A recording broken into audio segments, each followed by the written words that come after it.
लाडकी बहीणचे पैसे सरकार वसूल करून घेणार. सरकारी अधिकारी निघाले चोर. महाराष्ट्राच्या लाडकी बहीण योजनेत मोठा गैरव्यवहार समोर आलाय. तब्बल 42 लाख महिला आणि 14,000 पुरुष यांनी चुकीची माहिती देऊन सरकारी मदत घेतल्याचं उघड झालंय. या बोगस लाभामुळे सरकारला तब्बल 32 कोटी रुपयांचा फटका बसलाय.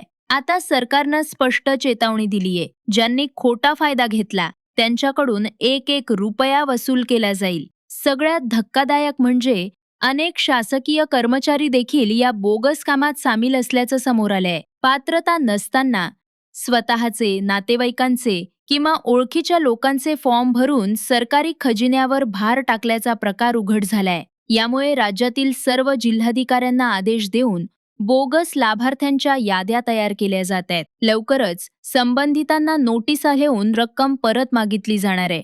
तसेच मोठ्या प्रमाणात फसवणूक झाल्यानं काहींवर फौजदारी कारवाई करण्याचीही तयारी सरकारनं दर्शवलीये. लाखो लोकांनी चुकीची माहिती देऊन योजना लुटल्यानं खऱ्या गरजू बहिणींना मिळणारा पैसा अडकला. त्यामुळे सरकार आता संपूर्ण योजनेचा कडक ऑडिट करणार असून भविष्यात असा गैरवापर पुन्हा होऊ नये यासाठी कठोर नियम लागू करण्याची शक्यता आहे.